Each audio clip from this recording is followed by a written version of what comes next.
Hi friends, welcome back to my channel. ఈరోజు మన topic వచ్చేసి శాలరీ వచ్చిన తర్వాత చేయాల్సిన 7 రూల్స్. శాలరీ వచ్చిందని నోటిఫికేషన్ వచ్చిందా? ఆల్రెడీ 50% శాలరీ ప్లాన్ అయిపోయిందా? స్విగ్గీ, జొమాటో, ఈఎంఐ అని చాలా ప్లాన్ అయిపోయాయా? అయితే ఈ వీడియో లాస్ట్ వరకు చూడు.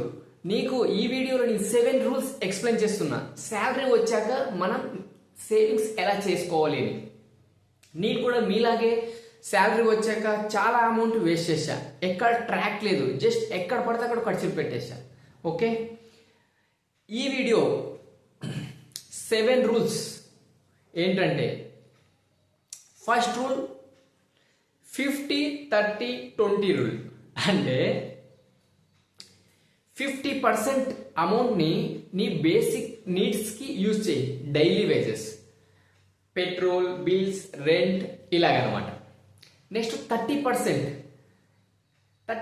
వచ్చేసి నీకు ఎంజాయ్మెంట్, మూవీ, పార్క్, అవుటింగ్, ఎక్కడికైనా వెళ్ళాలంటే 30% యూజ్ చేయి. లాస్ట్ 20%, ఈ 20% వచ్చేసి నీ ఫ్యూచర్ కోసం ఎస్ఐపి లేకపోతే ఇన్వెస్ట్మెంట్ అనే సపరేట్ అకౌంట్ మెయింటైన్ చేసి దాంట్లో సేవింగ్ చేసుకో. అప్పుడు మీకు ఆ అమౌంట్ ఖర్చు కాదనమాట. అంటే మీరు శాలరీ వచ్చాక ఫస్ట్ ఏం చేయాలంటే 3 బకెట్స్లో డివైడ్ చేయాలి. 50-30-20 ఇలాగే డివైడ్ చేసి ఒక 1 మంత్ ట్రాక్ చేయండి. ఆటోమేటిక్గా మీకే రిజల్ట్ తెలుస్తుంది. ఓకేనా? ఎగ్జాంపుల్, మీ శాలరీ 40,000 రూపీస్ ఉందనుకోండి. 20,000 రూపీస్ రెంట్, బిల్స్, పెట్రోల్కి పెట్టుకోండి.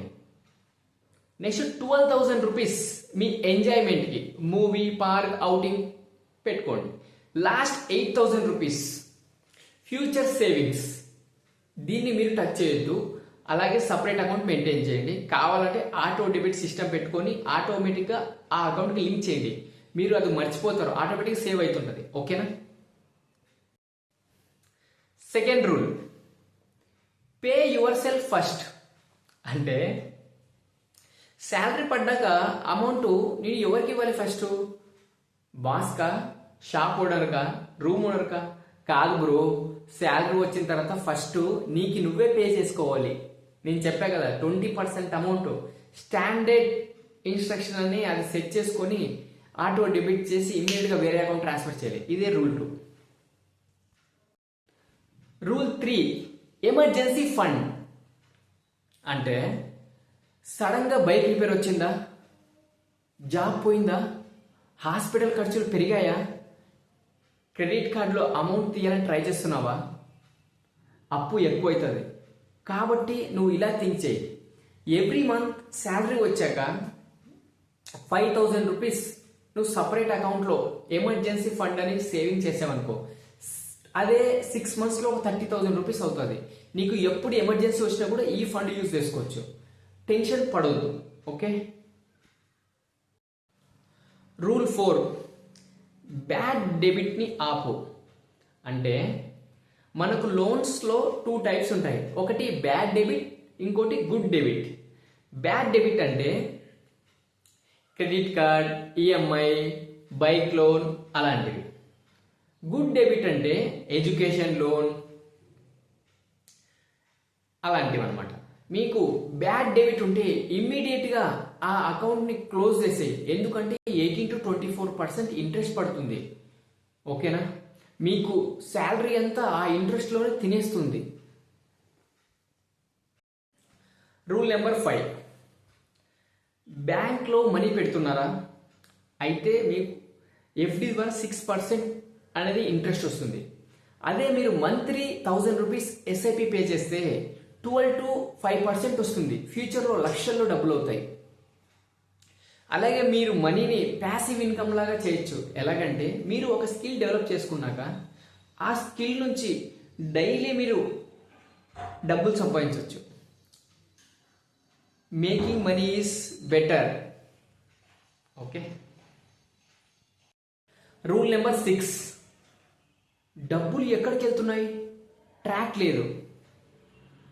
ఎవ్రీ మంత్ మీరు డబ్బులు ఖర్చు పెడుతుంటారు, కానీ మీకు ట్రాక్ ఉండదు.